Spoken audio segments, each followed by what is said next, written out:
my dear students, welcome to my channel. So this is Jumesh and today we shall discuss about crop productions and management. শস্য উৎপাদন এবং ଏହାର ପରିଚାଳନା। Okay so friends ଅଷ୍ଟମ ଶ୍ରେଣୀର ପ୍ରଥମ ଅଧ୍ୟାୟ ହେଉଛି ଶସ୍ୟ ଉତ୍ପାଦନ ଏବଂ ପରିଚାଳନା। ସୋ ଚାଲ ଭିଡ଼ିଓଟିକୁ ଷ୍ଟାର୍ଟ କରିବା।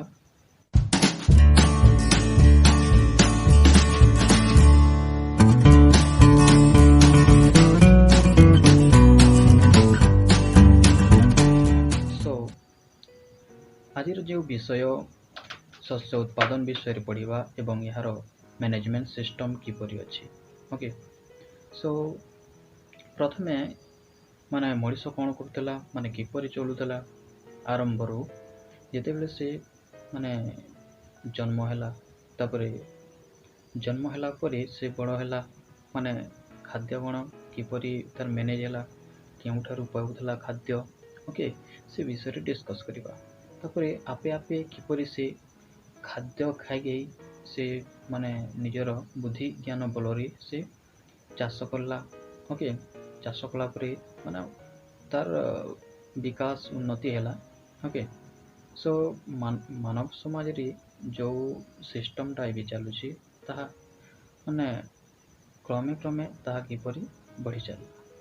ଓକେ ମଣିଷ ପ୍ରଥମେ କ'ଣ କରୁଥିଲା, ସେ ଗୋଷ୍ଠୀ ହିସାବରେ ଗୋଟିଏ ଜାଗାରୁ ଅନ୍ୟ ଜାଗାକୁ ସ୍ଥାନାନ୍ତରିତ ହୋଇ ଖାଦ୍ୟ ଅନ୍ୱେଷଣରେ ବୁଲୁଥିଲା ଏଣେ ତେଣେ। ତାକୁ ଆମେ ଯାଯାବର ବୋଲି କହିଥାଉ। ଓକେ ଖାଦ୍ୟ ନିମନ୍ତେ ଗୋଟିଏ ସ୍ଥାନରୁ ଅନ୍ୟ ସ୍ଥାନକୁ ଯିବା ପାଇଁ ସେ ଥକି ପଡ଼ୁନଥିଲା। ଓକେ ନିଜର ଖାଦ୍ୟ ପାଇଁ ସେ ବିଭିନ୍ନ ଜାଗାକୁ ବୁଲି ଯାଉଥିଲା। ଓକେ ସୋ ଆମେ ସେଟାକୁ ଯାଯାବର ବୋଲି କହୁଛୁ। ଓକେ ସୋ ଡିଟେଲ୍ସ ଆସ ବୁଝିବା। ପିଲାମାନେ ଖାଦ୍ୟର ଆବଶ୍ୟକତା କ'ଣ ପଡ଼ିଛି। ଓକେ ଆମେ କାହିଁକି ଖାଦ୍ୟ ଖାଇଥାଉ?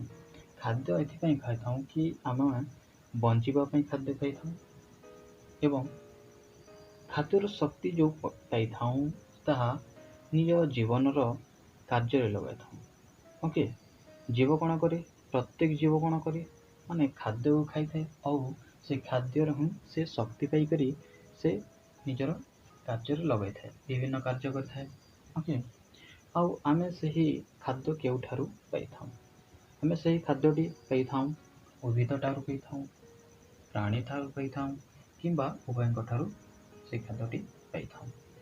ସୋ ପିଲାମାନେ ଖାଦ୍ୟ ସମସ୍ତଙ୍କ ପାଇଁ ନିହାତି ଭାବରେ ଆବଶ୍ୟକ। ଓକେ ସୋ ଏତେ ଖାଦ୍ୟ ପାଇଁ ସେ କ'ଣ କରିବ, ନିୟମିତ ସେ ଉତ୍ପାଦ କରିବ। ଓକେ ଖାଦ୍ୟର ଉତ୍ପାଦନ କରିବ, ଠିକ୍ ପରିଚାଳନା କରିବ, ତା'ର ସୁଷମ ବଣ୍ଟନ ଜରୁରୀ। ଓକେ ଏହା ନିହାତି ଭାବରେ ଦରକାର। ଓକେ ନିୟମିତ ଉତ୍ପାଦନ ନହେଲେ ଆମେ କିପରି ମ୍ୟାନେଜମେଣ୍ଟ କରିବା? ଓକେ ଏଡ଼େ ବଡ଼ ଦେଶକୁ, ଏଡ଼େ ବଡ଼ ୱାର୍ଲଡ଼କୁ କିପରି ଆମେ ମ୍ୟାନେଜମେଣ୍ଟ କରିବା, ପରିଚାଳନା କରିପାରିବା। ଓକେ ସୋ ପିଲାମାନେ ତୁମେ ଏଠାରେ ଦେଖିପାରିଲ କି ଖାଦ୍ୟର ଆବଶ୍ୟକତା କାହିଁକି ପଡ଼ିଛି। ଦେନ୍ ଆମେ କୃଷି ପ୍ରଣାଳୀକୁ ଯିବା କି ମଣିଷ କିପରି ସେ ଧୀରେ ଧୀରେ ତାର ଖାଦ୍ୟ ବା ନିମନ୍ତେ ନିଜେ ଚାଷ କଲା। ଓକେ ସେ ଚାଷ କରିବା ଶିଖିଲା ଆଉ ଧୀରେ ଧୀରେ ସେ ମ୍ୟାନେଜ୍ ହେଇଗଲା ମଣିଷ ସମାଜରେ। ଏଟା ଦେଖିପାରୁଥିବ ଖ୍ରୀଷ୍ଟପୂର୍ବ 10,000 ବର୍ଷ ପର୍ଯ୍ୟନ୍ତ ସେ ଲୋକମାନେ କ'ଣ କରୁଥିଲେ, 10,000 ବର୍ଷ ପର୍ଯ୍ୟନ୍ତ।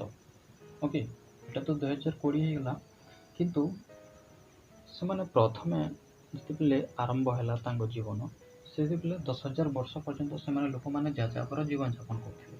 ଓକେ ଏଣେ ତେଣେ ବୁଲୁଥିଲେ ଆଉ ସେମାନେ କ'ଣ କରୁଥିଲେ, ଗୋଷ୍ଠୀ ହିସାବରେ ସେମାନେ ଗୋଷ୍ଠୀ ରହିକରି ଗୋଟିଏ ସ୍ଥାନରୁ ଅନ୍ୟ ସ୍ଥାନକୁ ଖାଦ୍ୟର ଅନ୍ୱେଷଣ ପାଇଁ ଯାଉଥିଲେ। ଓକେ ସେମାନେ ଗୋଟିଏ ଜାଗାରେ ସ୍ଥିର ହୋଇ ରହୁନଥିଲେ, କେତେ ଦିନ ଗୋଟିଏ ସ୍ଥାନରେ ରହିବେ, ଆଉ ଗୋଟେ ଦିନରେ ଅନ୍ୟ ସ୍ଥାନରେ ରହିବେ। ଓକେ ସେମାନେ ଏହିପରି ଭାବରେ ଗୋଟିଏ ସ୍ଥାନରୁ ଅନ୍ୟ ସ୍ଥାନକୁ ଯାଉଥିଲେ। ତାପରେ କଞ୍ଚା ଫଳ ଓ ପନିପରିବାକୁ ସେମାନେ ଖାଉଥିଲେ ଖାଦ୍ୟ ହିସାବରେ। ଓକେ ମାଇ ଡିୟର୍ ଷ୍ଟୁଡେଣ୍ଟସ୍ କଞ୍ଚା ଫଳ ଏବଂ ପନିପରିବାକୁ ସେମାନେ ଖାଉଥିଲେ। ତେବେ ଆମେ ଭାତ, ଡାଲି, ଶାଗ ଏପରି ଭାବରେ ଆମେ ଖାଦ୍ୟ ଖାଉଛୁ, କିନ୍ତୁ ସେତେବେଳେ କଞ୍ଚା ଫଳ ଓ ପନିପରିବାକୁ ସେମାନେ ଖାଦ୍ୟ ହିସାବରେ ଗ୍ରହଣ କରୁଥିଲେ। ଦେନ୍ ଖାଦ୍ୟ ପାଇଁ ସେମାନେ କ'ଣ କରୁଥିଲେ, ପ୍ରାଣୀକୁ ଶିକାର କରୁଥିଲେ। ଓକେ, ପ୍ରାଣୀମାନଙ୍କୁ ମାରୁଥିଲେ, ମାନେ କଞ୍ଚା ଶିକାର ଖାଉଥିଲେ। ଓକେ, ଖାଦ୍ୟ ପାଇଁ ପ୍ରାଣୀକୁ ଶିକାର କରୁଥିଲେ। ପରେ ଆସ୍ତେ ଆସ୍ତେ କ'ଣ ହେଲା କି ପରେ ସେ ଜମି ଚାଷ କରିବା ଶିଖିଲା। ଓକେ, ସେ ଜମି ଚାଷ କରିବା ଜାଣିପାରିଲା କି କିପରି ଆମେ ମାନେ ଜମିକୁ ଚାଷ କରିକରି ଆମେ କିଛି ଖାଦ୍ୟ ଉତ୍ପାଦନ କରିପାରିବା। ଓକେ, ସେଥିରୁ ଆମେ ଖାଦ୍ୟ ଉତ୍ପାଦନ କରିପାରିବା। ଫର୍ ଏକ୍ଜାମ୍ପଲ୍ କି ସେ ମଣିଷ ଜାଣିପାରିଲା ଧାନ, ଗହମ, ଅନ୍ୟାନ୍ୟ ଶସ୍ୟ ଜାତୀୟ ପଦାର୍ଥର ଉତ୍ପାଦନ।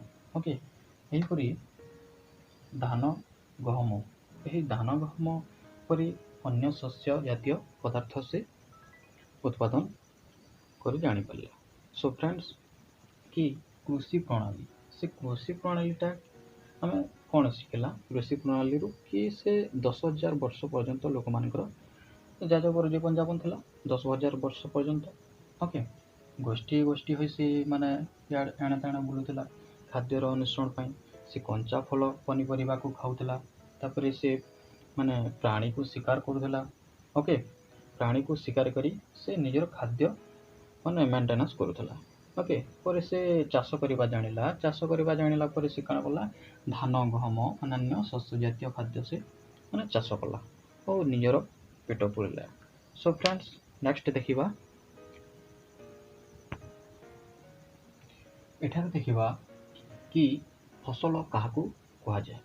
ଓକେ, ଫସଲ କାହାକୁ କୁହାଯାଏ କି କୌଣସି ପ୍ରକାର ଗୋଟିଏ ଉଦ୍ଭିଦ ଗୋଟିଏ ସ୍ଥାନରେ ଉତ୍ପାଦନ ଓ ଅଧିକ ମାତ୍ରାରେ ଚାଷ କରିବାକୁ ଫସଲ କୁହାଯାଏ। ଓକେ, ମାନେ କୌଣସି ପ୍ରକାର ଗୋଟିଏ ଉଦ୍ଭିଦ, ଓକେ, ଗୋଟିଏ ଉଦ୍ଭିଦ ଓ ଗୋଟିଏ ସ୍ଥାନରେ, ଗୋଟିଏ ଉଦ୍ଭିଦ ମିନ୍ସ କ'ଣ, ଗୋଟିଏ ଜାତିର। ଓକେ, ମନେ କରାଯାଉ ଗୋଟିଏ ଧାନ, ଖାଲି ଆମେ ଧାନ ଚାଷ କରିବା। ଓକେ, ଖାଲି ମକା ଚାଷ କରିବା, ଖାଲି ବାଜରା ଖାଲି ଚାଷ କରିବା, ଖାଲି ଗହମ ଚାଷ କରିବା, ଓନ୍ଲି ଗହମ।